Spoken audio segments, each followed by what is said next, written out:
If you are such a loving, powerful, good God, why do you do nothing about the suffering, poverty, evil in this world?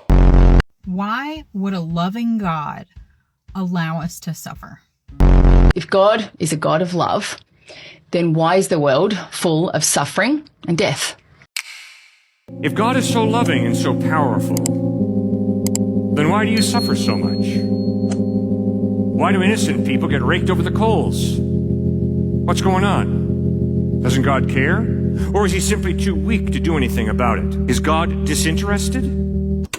First part of the answer is, I do not know. And I can promise you in 1997, when I went out to Madison, Wisconsin, where my brother, younger brother, was a transplant surgeon, transplanting kidneys and livers, I went out there because his 7-year-old daughter had just been crushed in a car accident to death.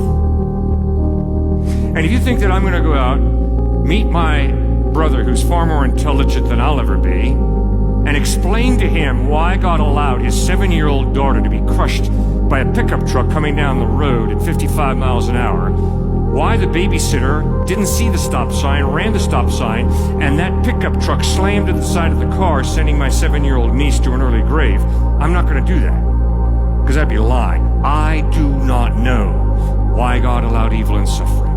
But come on, Cliff, you got to think. Oh yeah, we do have to think. You're right. And one of my thoughts on is, the issue is this, which I think is very biblical. God chose to limit his power by creating us with a free will.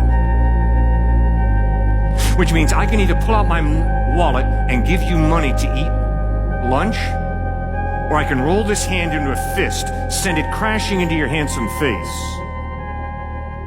I am free to do either. And what the Bible teaches is in Genesis chapter 1, God created us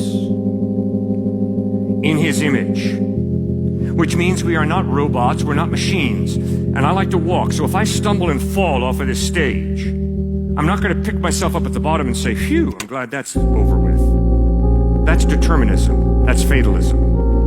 God creates us in his image, which means we're not robots, we're not machines, we're human beings created with a soul, a personality, but it also means we got a free will. And if we want to abuse our free will, we can go right ahead and do it. But there will be a day of judgment when God promises to hold us responsible for the free decisions that we have made. And that's why Joshua stands before the people of Israel and says, if serving the Lord seems undesirable to you, then choose for yourselves this day whom you will serve. But as for me and my house, we will serve the Lord.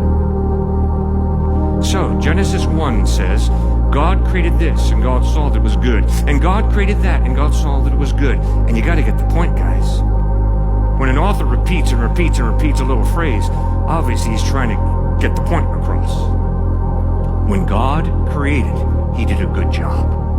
And that little phrase, God saw that it was good, is repeated and repeated and repeated in Genesis 1.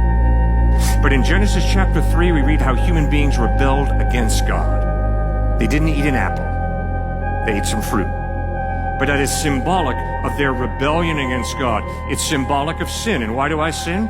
I sin because I think I'm smarter than God, and I know it'll make me happier. So I'm going to do it my way instead of God's ways. Not because I'm trying to be evil. I'm not trying to be evil. I'm trying to be happy. My problem is I think I know how to make Cliff happier than God knows. And that's basically what Adam and Eve did.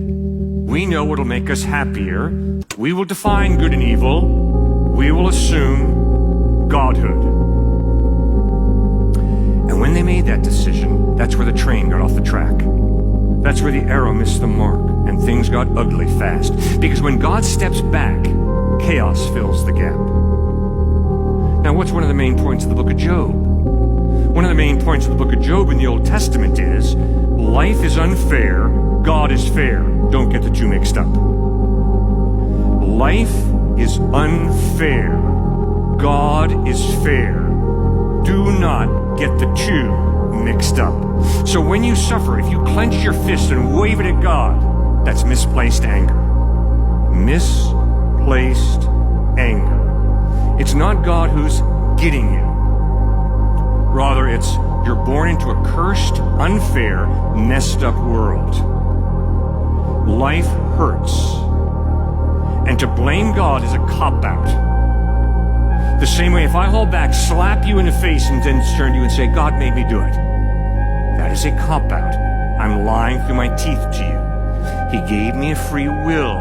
I am responsible for feeding you, or I am responsible for slapping you. God gave me that innate ability. That's part of why I believe we have a soul. Because you see, friends, if there is no God, you don't have a free will. If there is no God, you just are a chemical reaction between your two ears. That's all you are. And determinism wins the day. Fatalism wins the day. What will be, will be. What is. No, the Bible teaches we've been created in the image of God. We have a soul, and that means a rational mind, a free will, the ability to love or to hate or to be indifferent. We choose.